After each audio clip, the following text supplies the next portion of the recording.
তো দর্শক বন্ধুরা, আমার খামারের ছাগলগুলোকে আমি সুপারি পাতা খেতে দিয়েছি। তো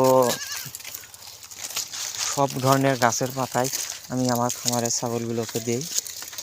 তবে আজকে আমি এই সময় গাছের পাতা কম পাওয়া যায়, যার কারণে আমি সুপারি গাছের পাতা ছাগলগুলোকে খেতে দিয়েছি।